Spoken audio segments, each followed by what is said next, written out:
प्यारे बच्चों, सुप्रभात।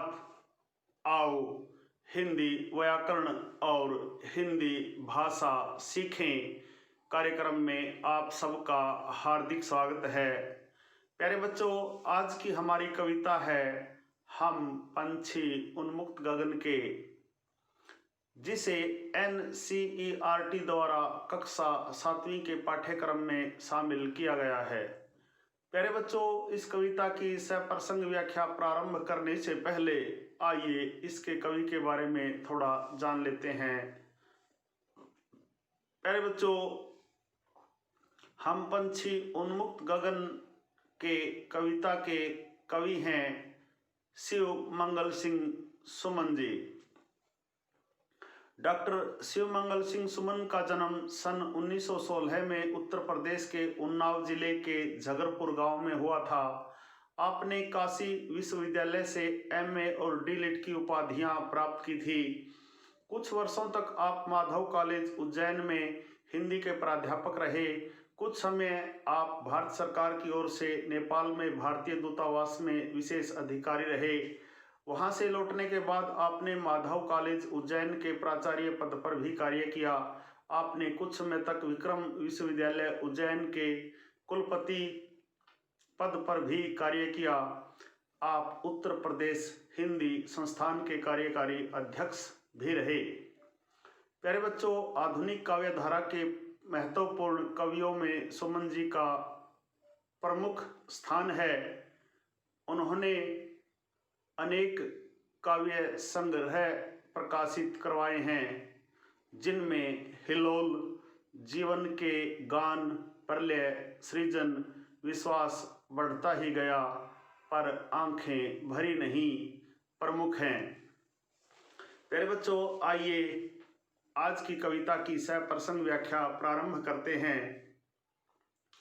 हम पंछी उन्मुक्त गगन के पिंजर बद्ध न गा पाएंगे, कनक तिलियों से टकराकर पुलकित पंख टूट जाएंगे।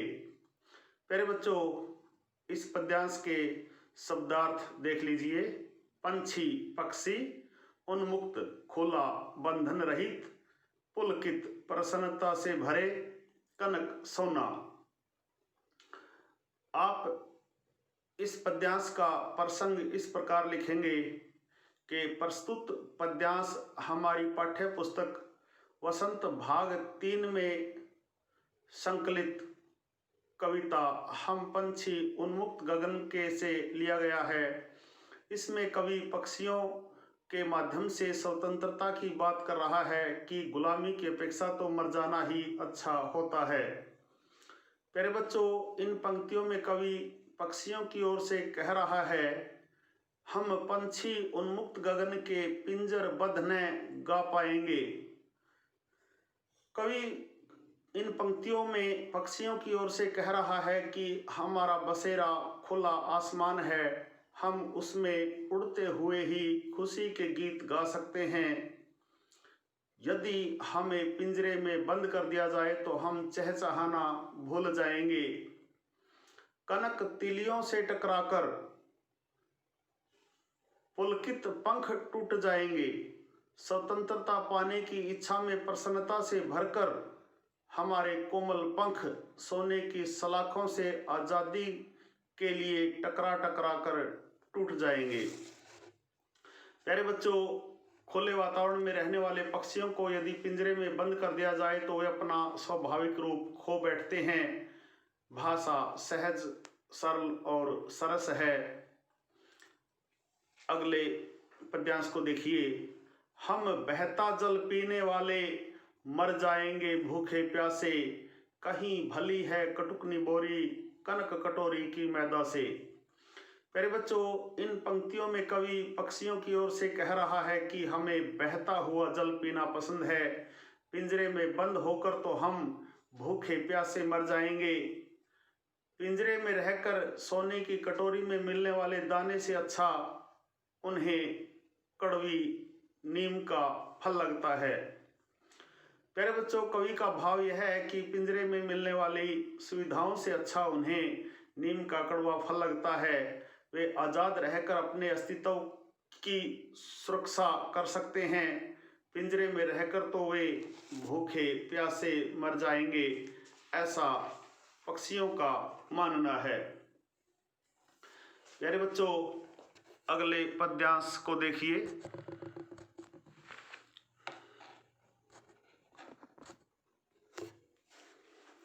स्वर्ण श्रृंखला के बंधन में अपनी गति उड़ान सब भूले, बस सपनों में देख रहे हैं तरु की फुंगी पर के झूले। प्यारे बच्चों, इन पंक्तियों में कवि पक्षियों के खुले आसमान में रहने की बात करता है, और जब पक्षियों को पिंजरे में बंद कर दिया जाता है तो पक्षी अपने स्वाभाविक रूप को खो देते हैं। स्वर्ण श्रृंखला के बंधन में अपनी गति उड़ान सब भूले। प्यारे बच्चों, इन पंक्तियों में कवि कह रहा है कि पक्षी सोने की जंजीरों के बंधन में पड़कर अपनी चाल और उड़ने का ढंग सब भूल जाते हैं। बस सपनों में देख रहे हैं तरु की फुंगी पर के झूले। तरु पेड़, फुंगी वृक्ष का सबसे ऊपरी हिस्सा। प्यारे बच्चों, वे पिंजरे में पड़े पड़े पेड़ों की सबसे ऊंची शाखाओं पर झूले झूलने का बस सपना ही देखते रहते हैं। कवि के कहने का भाव यह है कि पिंजरे में बंद होकर वह अपनी चाल, उड़ान और पेड़ों की डालों पर झूले झूलने का सपना ही ले सकते हैं। वास्तव में वे अपने सपने को पूरा नहीं कर सकते। ऐसे थे अरमान की उड़ते नीले नभ की सीमा पाने, लाल किरण सी चोंच खोल चुगते तारक अनार के दाने।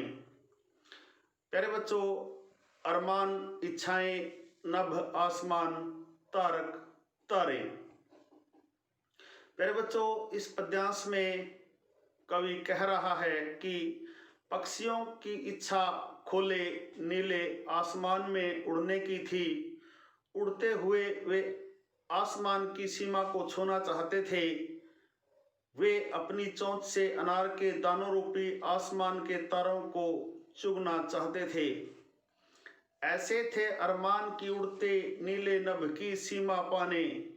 प्यारे बच्चों, इन पंक्तियों में कवि कह रहा है कि पक्षियों की इच्छा खुले नीले आसमान में उड़ने की थी, और उड़ते हुए वे आसमान की सीमा को छूना चाहते थे। लाल किरण सी चोंच खोल चुगते तारक अनार के दाने। आगे सुमन जी कहते हैं कि पक्षी अपनी चोंच से अनार के दानों रूपी आसमान के तारों को चुगना चाहते थे। कहने का भाव यह है कि पक्षियों की भी अपनी इच्छाएं होती हैं जिन्हें वे पूरा करना चाहते हैं। वे अपनी इच्छाएं स्वतंत्र रहकर ही पूरी कर सकते हैं। प्यारे बच्चों, अगला पद्यांश देखिए। होती सीमाहीन क्षितिज से इन पंखों की होड़ा होड़ी, या तो क्षितिज मिलन बन जाता या तनती सांसों की डोरी। प्यारे बच्चों, शब्दार्थ देख लीजिए। सीमाहीन, जिसकी सीमा निश्चित न हो। क्षितिज, आकाश, होड़ी, जिद, प्रयत्न। प्यारे बच्चों, इन पंक्तियों में कवि कह रहा है कि पक्षी अपने अस्तित्व को खुले गगन में रहकर ही बनाए रख सकते हैं। पिंजरे में बंद होकर वह अपना स्वाभाविक रूप भी खो देते हैं। होती सीमाहीन क्षितिज से इन पंखों की होड़ा होड़ी। प्यारे बच्चों, इन पंक्तियों में कवि कह रहा है कि आसमान में उड़ते हुए पक्षियों के पंखों में एक होड़ सी लग जाती है। अर्थात जब पक्षी आकाश में उड़ते हैं तो उनके दोनों पंखों के बीच एक होड़ सी लग जाती है। वे आसमान की उस सीमा को छू लेना चाहते हैं जिसका कोई अंत नहीं है। या तो क्षितिज मिलन बन जाता या तनती सांसों की डोरी। प्यारे बच्चों, आगे सुमन जी कहते हैं कि कई बार वे आसमान की सीमा को प्राप्त कर लेते हैं। उन्हें लगता है कि सीमा को छू लेने से उनका आसमान से मिलन पूरा हो गया, या फिर कई बार आसमान में उड़ते हुए वे अपनी मंजिल को प्राप्त नहीं कर पाते, जिससे उन्हें निराशा होती है। वे आसमान में उड़ते हैं, मंजिल पाने की चाह में उनकी सांसें उखड़ जाती हैं। कई बार तो अधूरी मिलन की इच्छा लिए उनके प्राण पखेरु हो जाते हैं, अर्थात वो मर जाते हैं। कवि के कहने का भाव है कि कई बार उनका आसमान की सीमा से मिलन हो जाता है और कई बार वे अधूरी मिलन की चाह लिए संसार से चले जाते हैं। प्यारे बच्चों, इस कविता का अंतिम और महत्वपूर्ण पद्यांश देखिए।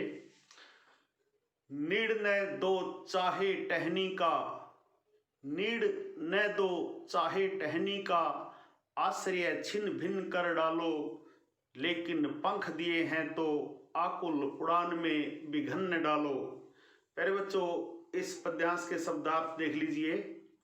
नीड़ घोंसला, आश्रय आसरा या सहारा, छिन्न भिन्न करना तोड़ डालना, आकुल परेशान, विघन बाधा। प्यारे बच्चों, इन पंक्तियों में कवि पक्षियों की स्वतंत्रता की बात कर रहा है। पक्षी स्वतंत्र रहकर ही अपने अस्तित्व को बनाए रख सकते हैं, वरना पिंजरे में बंद होकर वे अपना स्वाभाविक रूप भी खो देते हैं। प्यारे बच्चों, कवि इन पंक्तियों में कह रहा है, नीड़ न दो चाहे टहनी का, पक्षियों को घोंसला बनाने के लिए चाहे पेड़ की डाली भी मत दो। नीड़ न दो चाहे टहनी का, आश्रय छिन्न भिन्न कर डालो। प्यारे बच्चों, कवि इन पंक्तियों में कह रहा है कि चाहे पक्षियों को घोंसला बनाने के लिए पेड़ की डाली मत दो। यदि चाहो तो उनके रहने का स्थान अर्थात उनके घोंसले को भी तोड़ दो, लेकिन पंख दिए हैं तो आकुल उड़ान में विघन न डालो। आगे कवि कहते हैं, भगवान ने उनको उड़ने के लिए यदि पंख दिए हैं तो इसलिए उनकी परेशानी से भरी उड़ान में किसी भी तरह की बाधा खड़ी मत करो। प्यारे बच्चों, इन पंक्तियों में कवि ने बताया है कि कवि अपनी अभिलाषा को प्रकट करते हुए कहते हैं कि चाहे पक्षियों को घोंसला बनाने के लिए पेड़ की डाली मत दो, चाहे पक्षियों के रहने का स्थान भी तोड़ डालो, परंतु भगवान ने उनको उड़ने के लिए जो पंख दिए हैं, इसलिए उनकी परेशानी से भरी उड़ान में किसी तरह की बाधा खड़ी मत करो। प्यारे बच्चों, कहने का भाव यह है कि पक्षियों को कुछ नहीं चाहिए, उन्हें तो केवल खुले आसमान में पंख फैलाकर उड़ने दो। प्यारे बच्चों, यह थी आज की कविता हम पंछी उन्मुक्त गगन के। आशा है आपको अच्छी प्रकार से समझ में आई होगी। प्यारे बच्चों, यदि आप वास्तव में गंभीरता के साथ हिंदी व्याकरण और हिंदी भाषा को सीखना चाहते हैं तो आपके अपने YouTube चैनल संगम टीवी हिंदी व्याकरण को सब्सक्राइब जरूर कर लें और वीडियो पर दिए बेल आइकन को जरूर दबाएं, ताकि संगम टीवी हिंदी व्याकरण पर पढ़ाए जाने वाले पाठों का सबसे सरल और सटीक विश्लेषण YouTube पर अपलोड होते ही उसका नोटिफिकेशन सबसे पहले आपके पास पहुंच सके। प्यारे बच्चों, आज का यह वीडियो यदि आपको पसंद आया हो तो इसे लाइक, कमेंट और ज़्यादा से ज़्यादा शेयर ज़रूर करें, ताकि आपके जैसे और बच्चे भी इसका फ़ायदा उठा सकें। प्यारे बच्चों, खुश रहें, मस्त रहें, योगा करें, स्वस्थ रहें, आपका दिन मंगलमय हो।